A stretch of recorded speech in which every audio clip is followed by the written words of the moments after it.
Pauvre de toi. Sur ce, prions.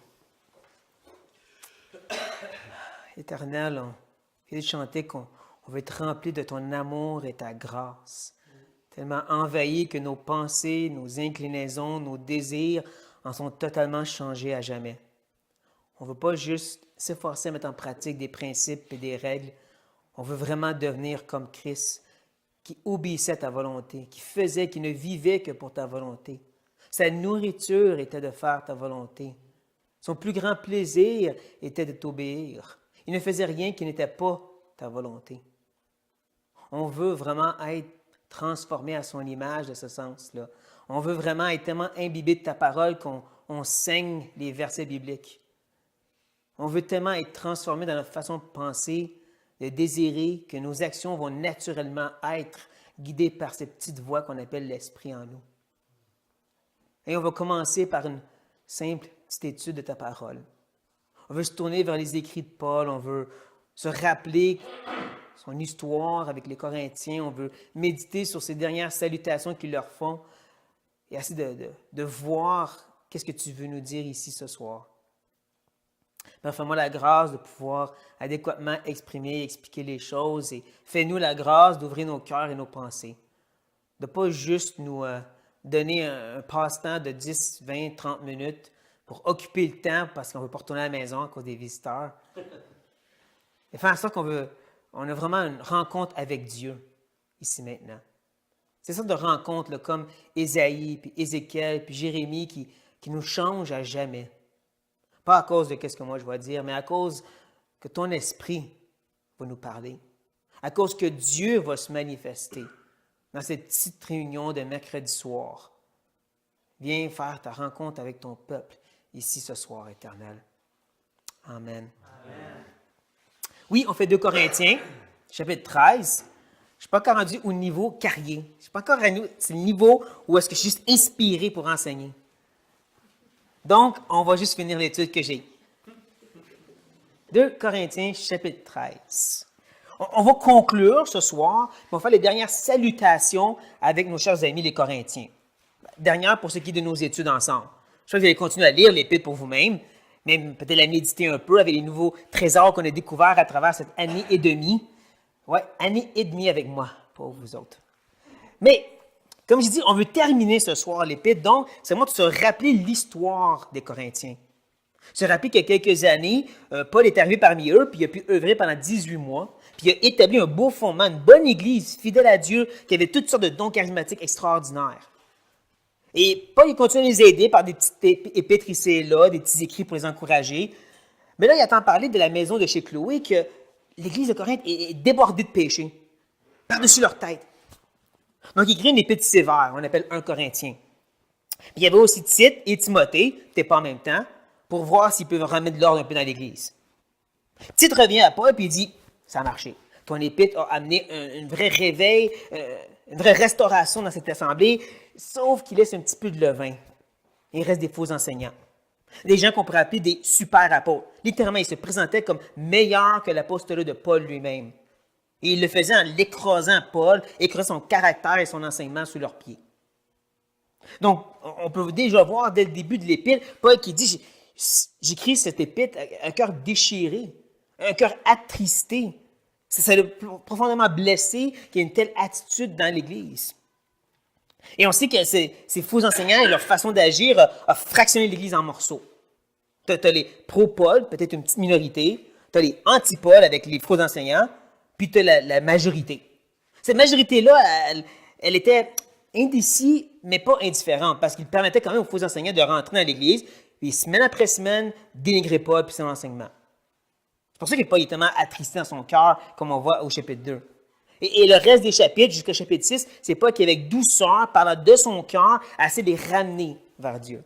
Leur rappeler que la nouvelle alliance est meilleure que l'ancienne, qui nous pousse à croire que c'était des judaïsants qui enseignaient. Et il leur rappelle comment il a souffert pour eux à 2 reprises, chapitre 4 et chapitre 6, si je ne me trompe pas. Et c'est là qu'au chapitre 6 qu'il va leur dire, « Je vous aime, mes entrailles sont ouvertes, donc séparez-vous d'eux autres et revenez auprès de Dieu. » Là, on arrive au chapitre 7, où est-ce qu'il va leur dire, il y a une vraie repentance, merveilleux, gloire à Dieu. Mais il leur dit, je savais que ça allait arriver. Chapitre 7, verset 11, il dit, j'avais dit à Tite justement qu'ils se glorifiaient d'eux autres. Je sais que vous allez vous repentir. Puis j'avais raison. Hein, j'avais dit la vérité. Chapitre 7, verset 11. Là, on arrive au chapitre 8 et 9, où il parle de la collecte, mais il prend le temps aussi encore leur donner une petite tape dans le dos, un petit bravo corinthien. Parce qu'au chapitre 9, il leur dit, c'est votre exemple, un an de préparation qui a motivé les Macédoniens d'aller au-delà de leur pauvreté. Donc, wow, vous êtes des exemples à suivre. Et c'est là que tout change. Hein? C'est là qu'on arrive à la dernière partie de l'épître, où que Paul pète sa coche en bon québécois. Il vient tout rouge en face, frappe sa chair, puis dit là, c'est assez. C'est tellement radicalement différent le reste de l'épître qu'il y en a qui pensent que c'est un autre épître totalement à part. La fameuse épître sévère disparue qu'il y en a qui en parlent. Parce que 1 à 9, c'est pas pareil du tout que 10 à 13. Dans 10 à 13, Paul, il va s'attaquer directement aux faux enseignants, disant que leur stature de mesure, c'est pas la même que Christ, mais c'est des envoyés de Satan. Ouch! Il ne va pas rester avec eux autres, il va aussi s'attaquer aux gens de Corinthe en soi. Il va leur dire, je vous vois dans un chemin de perdition, au chapitre 10. Il va ajouter, au chapitre 11, désolé. Il va ajouter après ça, même vous êtes insensés. Puis si vous voulez vraiment je me glorifie, je vais le faire. Et ça va être dans la souffrance que je le fais, moi. Dans la faiblesse. Parce qu'un vrai ministre de Christ, il souffre pour Dieu. Sauf qu'il ne reste pas là. C'est ça qui est vraiment intéressant. Il aurait pu juste rester sur toutes ses souffrances, mais on rentre au chapitre 12, puis il parle de sa vision quand il est allé au 3e ciel. Et je ne connais pas toute l'histoire chrétienne en soi. J'ai lu beaucoup, et jusqu'à date, je n'ai pas vu une personne qui a eu ça à date, à part Paul. Donc, OK, wow! Et là, il ajoute, mais de toute façon, quand j'étais parmi vous, là, j'en ai eu des preuves dans mon apostolat. Il y en avait des signes et des miracles. Donc, et là, il termine l'épître en disant, vous savez que si je viens, ça pourrait aller mal pour vous d'une façon très sérieuse, et la puissance de Dieu. Prenez au sérieux mes derniers avertissements. Donc, le chapitre 13, c'est Paul qui dit, faut qu'il y ait de la restauration là. Il va faire ça avec un peu d'exhortation, un peu d'appel à la correction, mais le but, c'est justement faire de la restauration. Et c'est là qu'on est rendu en lisant les versets 10 à 13. C'est pourquoi j'écris ces choses étant absent, afin que, présent, je n'ai pas à user de rigueur, selon l'autorité que le Seigneur m'a donnée pour l'édification et non pour la destruction. Au reste, frères, soyez dans la joie, perfectionnez-vous, consolez-vous, ayez un même sentiment, vivez en paix, et le Dieu d'amour et de paix sera avec vous. Saluez-vous les uns les autres par un saint baiser. Tous les saints vous saluent. Que la grâce du Seigneur Jésus-Christ, l'amour de Dieu et la communication du Saint-Esprit soient avec vous tous.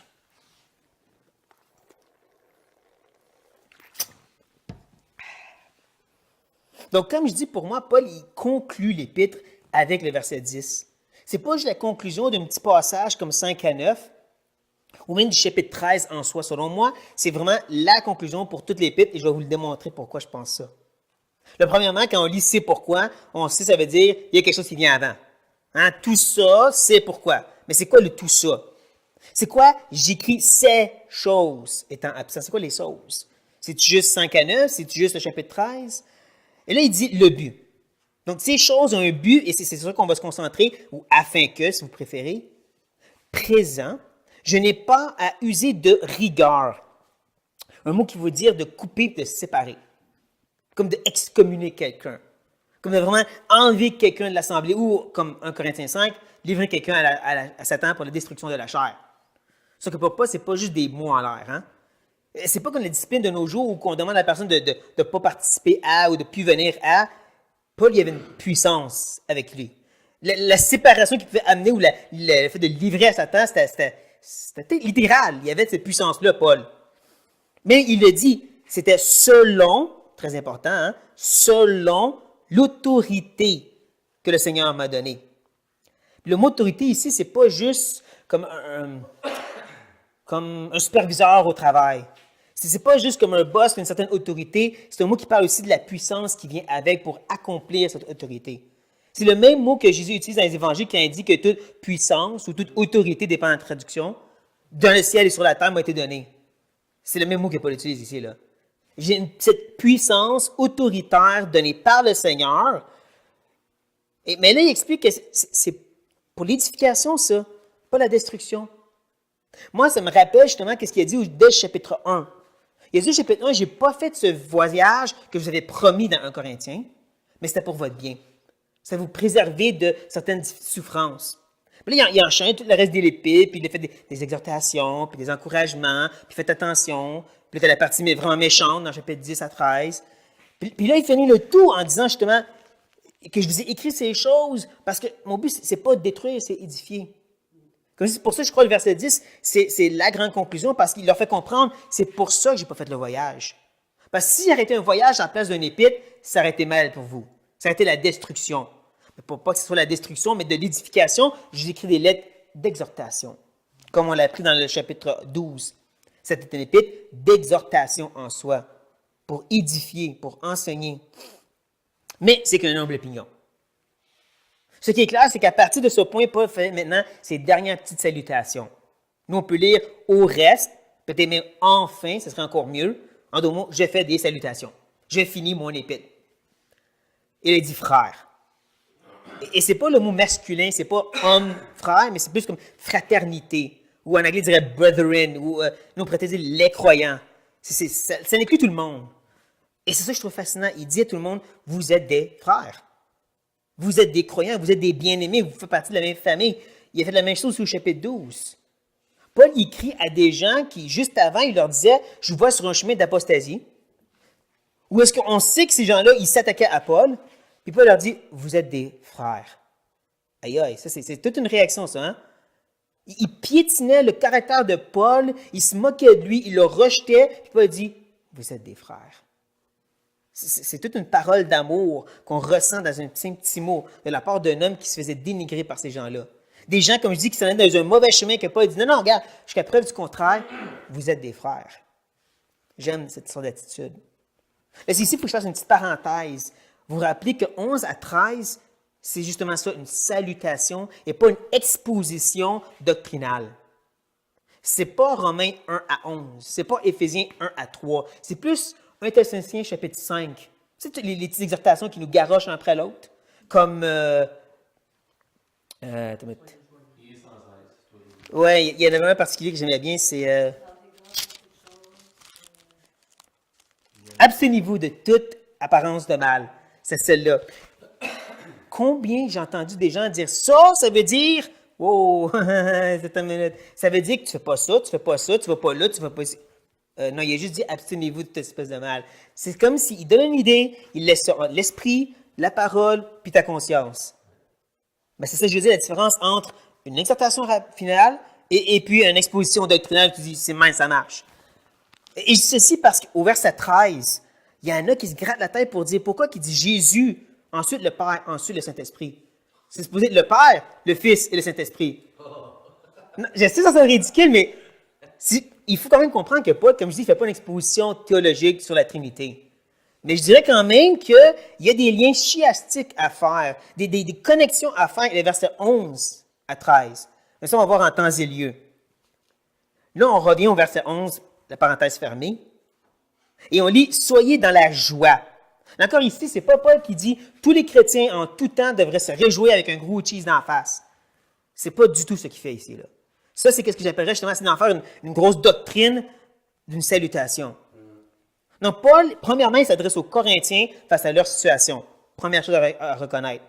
Deuxième chose, le mot joie, c'est le mot kairo, ou chairo dans le grec. Ça dépend comment on utilise le CH, là. Mais qui vient aussi le même fameux de mot que charis, grâce. La grâce, vous savez, c'est une disposition de faire le bien, même si c'est immérité. Ben, kairo, c'est une disposition vers la joie, même si la situation n'est pas joyeuse. C'est la disposition de cœur qui dit, même si c'est difficile, puis je suis un peu attristé, je vais viser vers le positif. C'est pas je suis rempli de joie, c'est je vise vers. Une disposition de cœur qui vise vers la joie. Est-ce que ça va être important, ça, pour les Corinthiens présentement, avec les antipodes, les propodes, puis les dans le milieu? Ouais, hein? Surtout que tout de suite après, il ajoute « perfectionnez-vous ». Ça, c'est la même famille de mots qu'on retrouve au verset 9, « perfectionnement ». Même famille de mots qu'on retrouve dans le chapitre 6, verset 5 de Galates, où est-ce qu'il parle de redresser un frère qui est tombé dans le péché. Mais ce mot-là, en soi, dans Galates 6, ça veut dire de remettre un membre disloqué, un membre physique, c'est un terme médical. C'est aussi utilisé dans Marc pour parler des filets réparés. Mais là, ici, au verset 11, le mot « perfectionnez-vous », ça veut dire de remettre de l'ordre, de réajuster quelque chose, de rendre fonctionnel. Donc, il est en train de dire à l'Église, c'est temps de mettre de l'ordre dans l'Église. C'est temps de restaurer les choses, comme il dit depuis le début. C'est ça la petite exhortation, s'il veut dire. Remettez l'Église en bon ordre devant Dieu. Encore, as-tu besoin d'une disposition de cœur de joie et non d'amertume si tu vas justement t'efforcer à faire ça? Puis hocher de la tête, oui. C'est la réponse. Il ajoute à ceci qu'il devrait se consoler, qui est le mot paracaléo, qui peut être traduit par consoler, exhorter ou encourager. Le mot en soi veut dire devenir proche et parler au cœur de la personne. Pas va en arrière de sa tête et donner une bonne claque pour dire « Hey, c'est quoi ton problème? Hein, » Le brasser un peu sur les épaules. Non, merde, de l'ordre dans l'Église ici. Non, va à son cœur. Pensez ici comme il faut, là. Les pro-Paul, allez parler au cœur des anti-Paul pour mettre de l'ordre dans l'Église. Et c'est avec une disposition de joie en le faisant. Il ajoute à ceci, ayez un même sentiment, phronéo, dans le grec. Et c'est ça que je trouve beau de la culture et du langage grec et aussi hébreu. Comme les Hébreux, eux autres, ils parlent du cœur, non pas juste comme les émotions, mais la tour de contrôle de l'être humain. Autant les pensées que les émotions. Et c'est la même chose pour le grec. Le mot phronéo, c'est autant tes pensées, et certaines traductions l'ont mis justement les mêmes pensées, que les émotions. C'est le toi intérieur. C'est pas ayez les mêmes convictions, les mêmes idées théologiques. C'est ayez le même moi, là, guidé dans la même direction. Hein, une disposition de cœur. C'est de ça qu'il parle ici. Pas besoin de penser pareil, comme des petites machines. C'est d'avoir la même disposition de cœur, qui cherche la restauration, viser vers Dieu et de s'englober de la paix. Hein, vivez en paix. Pour moi, les petits énoncés que Paul fait ici, là, c'est tout un appel aux Corinthiens de ramener de l'ordre, mais avec un bon cœur, un cœur disposé vers le positif pour accomplir un bon rétablissement et pas « j'ai raison, t'as tort, va-t'en de l'Église ». Et en plus, il leur rappelle que Dieu va les aider. Le Dieu d'amour et de paix sera avec vous. Ceci ne veut pas dire si vous faites votre part, Dieu va faire la sienne, là. Hein? C'est bien important parce que même grammaticalement parlant, c'est pas comme ça que Paul le présente. Ce qu'il est en train de dire ici, c'est notre Dieu, c'est un Dieu d'amour et de paix. Donc, si vous efforcez à chercher la paix, Dieu est là pour vous aider parce que c'est un Dieu de paix et d'amour. C'est un rappel que Dieu est là pour ça. C'est un rappel que Dieu est un Dieu de paix et d'amour. Donc, tu disposes ton cœur vers ça, tu disposes ton cœur vers la bonne direction parce que Dieu est là. Même que je dirais que cette dernière petite parole de Dieu va être élaborée, rendue au verset 13, mais en temps et lieu. Avant, il faut passer par le verset 12, et avant ça, il faut prendre une gorgée d'eau.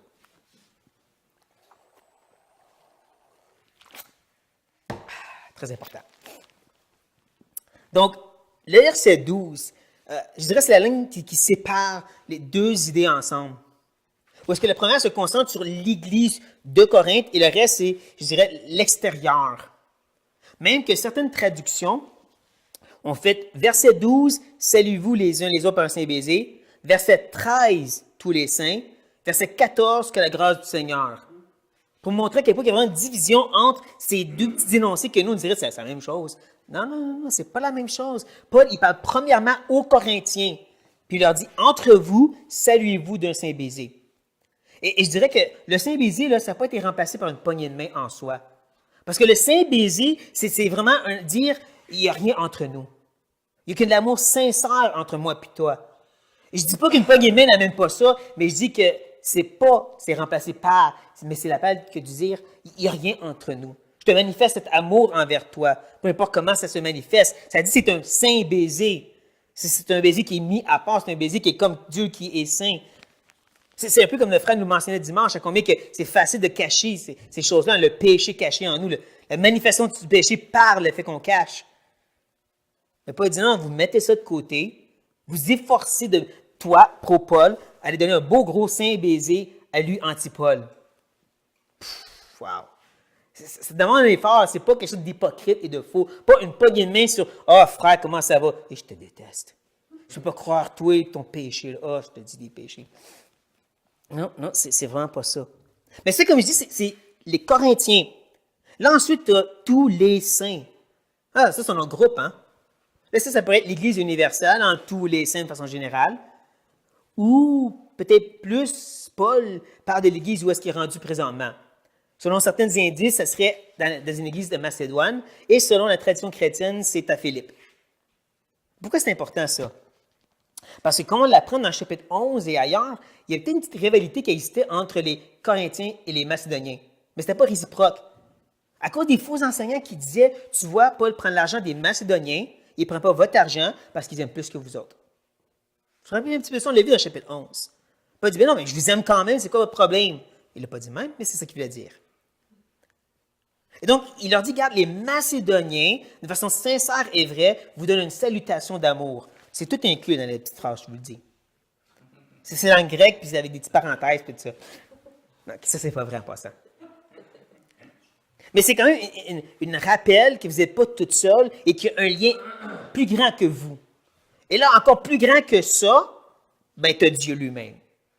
Le lien le plus parfait qui n'existe pas, une trinité qui est 3 et 1, puis 1 et 3. Qui dépasse notre intelligence, bien sûr. Mais c'est là que je vous montre encore plus ce fameux lien chiastique, cette connexion entre 11 et 13. Parce que premièrement, tu as le mot charis, hein, la grâce du Seigneur, disposition pour le bien. Et comment il a commencé verset 11? Kairo, disposition vers la joie. Là, ensuite, il ajoute l'amour de Dieu. Là, cela, c'est un petit peu plus clair, je te dirais, parce qu'il dit carrément, verset 11, le Dieu d'amour. Et ce Dieu d'amour va donner l'amour de Dieu. C'est comme s'il fait juste la suite d'une phrase ici. Le Dieu d'amour qui donne l'amour de Dieu. Puis finalement, tu as la communication ou communion, koinonia dans le grec, du Saint-Esprit. Il y en a qui pensent que Paul fait référence à avoir communion avec le Saint-Esprit, mais je dirais que ça ne marche pas avec le verset 13. Parce que c'est la grâce donnée par le Seigneur, c'est l'amour donné par le Père. Donc, il me semble logique que c'est la communion donnée par le Saint-Esprit. C'est l'Esprit qui nous baptise dans le corps de Christ. Qui fait en sorte que cette Église est un lien vivant qui n'est pas connecté par des idées, des doctrines, mais par un lien vivant du Dieu vivant qu'on appelle le Saint-Esprit. Même que, comme par due incidence, je suis en train de terminer un livre sur le Saint-Esprit dernièrement. Mais ce n'est pas un livre typiquement théologique, ce n'est pas plein de versets et toutes les choses qu'on sait sur le Saint-Esprit. C'est un homme qui a commencé à réfléchir, méditer, je dirais même philosopher un peu sur l'œuvre de l'Esprit et surtout son œuvre générale, son œuvre, je dirais, prédominante. Et depuis le début, tout ce qu'il n'arrête pas de dire, c'est l'œuvre première de l'Esprit, ce n'est pas les dons charismatiques, ce n'est pas des manifestations extraordinaires, c'est la communion. C'est le fait que l'Esprit nous a premièrement mis en communion avec le Fils, sa mort et sa résurrection. Et ensuite, il y a une communion entre nous, comme j'ai dit, d'une façon vivante dans l'Église. C'est ça l'œuvre principale, c'est ça qui n'arrête pas de ramener dans le livre encore et encore et encore. Et ce que j'ai trouvé encore plus intéressant, c'est qu'avant ça, j'ai un livre sur la Trinité, où est-ce qu'il parlait de ce lien entre le Fils et le Père, qui est un lien d'amour, qui est le Saint-Esprit en soi. Ce lien d'amour entre le Père et le Fils, c'est ce Dieu de lien, ce Dieu d'amour, Saint-Esprit. Et le voici que Paul, dans une phrase très simple, dit la même chose. Là, on peut le rattacher avec le verset 11, parce qu'au verset 11, il nous parlait premièrement de se consoler, paracaléo. Je pense que vous savez que des fois, le Saint-Esprit est appelé le consolateur. Eh oui. Il parlait d'avoir les mêmes sentiments, les mêmes phronéos ensemble. Ça s'accomplit par l'Esprit, parce que comme je ne sais pas, avoir les mêmes idées, convictions, quoi que ce soit, c'est vraiment un lien. Et en plus, tout englobé par la paix. Y a-t-il quelqu'un ici qui est naturellement attiré par l'idée d'avoir la paix avec tout le monde, comme jamais aucune chicane, puis aucun problème? Tu quelqu'un qui est fait comme ça? Non, hein? Tout le monde me laisse la paix. Laisse la paix, puis avoir la paix, c'est pas la même chose. Mais l'Esprit, lui, il crée ça entre nous, n'est-ce pas? C'est pour ça que je dis, je vois vraiment le lien entre Paul qui part de l'Église de Corinthe, puis leur dit l'œuvre de lien qu'il devrait avoir. Ensuite, il leur appelle à se symbiser, leur rappelle le lien universel dans l'Église ou les églises autour d'eux, pour ensuite leur amener vers le Dieu qui est un lien parfait, qui va les aider à avoir ce lien entre eux. Mais ça, c'est encore une fois qu'une humble opinion. Parce que dans tous les commentateurs que j'ai checkés, il n'y a personne qui voyait tous ces petits liens bizarres que je vous mentionne. Mais pour moi, ça me saute aux yeux que c'est ça que Paul est en train de dire. Comme en même temps, je dirais que c'est le texte par excellence pour commencer notre nouvelle année. Pas parce qu'il y a plein de problèmes dans l'Église, en tout cas, pas que je sache, là. T'as pas de problème, moi, non? Toi non plus? OK. Toi? Non, mais on est quand même un regroupement de gens assez différents, n'est-ce pas? Je veux dire, on a des frères, des fois, hein? On a des pentecôtistes, on a des gens qui sont ménonites, on a des gens qui viennent de toutes sortes de milieux différents et toutes sortes de façons de penser différentes et toutes sortes de bagages. Si vous avez parlé avec juste quelques personnes dans l'Église, 2 ou 3, vous êtes rendu compte assez rapidement qu'on n'a vraiment pas les mêmes convictions sur certains sujets, mêmes idées sur certains sujets bibliques. Mais je dirais qu'il n'y a personne ici qui pense parfaitement pareil sur tout. C'est tout différent. On a-tu besoin de cette disposition de cœur vers la joie? Oui. On a-tu besoin justement d'avoir cette même phronéo les uns avec les autres? D'avoir cet effort pour parler au cœur les uns des autres, avec le lien de la paix, tout ça par l'aide de Dieu? Oui, hein? On a vraiment besoin de ça. C'est pour ça que je dis, c'est le texte sur lequel on devrait l'utiliser pour s'enligner pour cette année qui s'en vient. Et donc sur ça, prions. Ta parole, elle parle encore maintenant, Seigneur. Elle est encore vivante et à propos pour nos situations de nos jours. Non qu'on veut extrapoler toutes sortes d'idées modernes, mais quand même, on sait qu'on a besoin de toi, le Dieu de Trinité parfaite. Père, Fils et Saint-Esprit. 3, mais en même temps un. Un lien qui est inséparable, mais en même temps, c'est 3 personnes. On a vraiment besoin de ton aide pour notre Église. On a vraiment besoin de cette communion de l'Esprit, de cette grâce du Seigneur Jésus et de ton amour au Père, pour envahir nos cœurs, pour prendre le dessus sur nos méchantes âmes et esprits qui pensent avoir raison. On a besoin, Père, de ton aide pour disposer nos cœurs vers cette joie et cette même idée, attitude, émotion, pour être envahis de cette sphère de paix entre nous. On a vraiment besoin de toi, Seigneur, pour que tu te faufiles parmi nous, nous attaches par des liens invisibles, mais incassables. On a besoin, Père, que tu nous aides dans les frictions parce qu'il va en avoir. Il ne faut pas se le cacher. Il va en avoir des différences d'idées, d'opinions et des chicanes. Il ne faut pas se penser par-dessus ça. On a besoin de réaliser que c'est une réalité qui s'en vient et de demander ton aide pour disposer nos cœurs vers la joie, le bien, l'amour, le pardon, l'humilité. On a besoin que tu nous pousses et nous aides à parler au cœur des gens, à la place de les brasser. On a besoin de ton aide, Père, parce que nous sommes entêtés, rebelles et méchants. Mais par ton aide et ton œuvre, cette Église peut vivre de façon vivante, par la vivification de Dieu lui-même, le Dieu de vie. On demande pour cette communion de l'Esprit parmi nous, pour les gens de toute cette assemblée, Père, et tous ceux qui s'en viennent, que tu vas amener plus tard. Aide-nous, ô Éternel. Amen.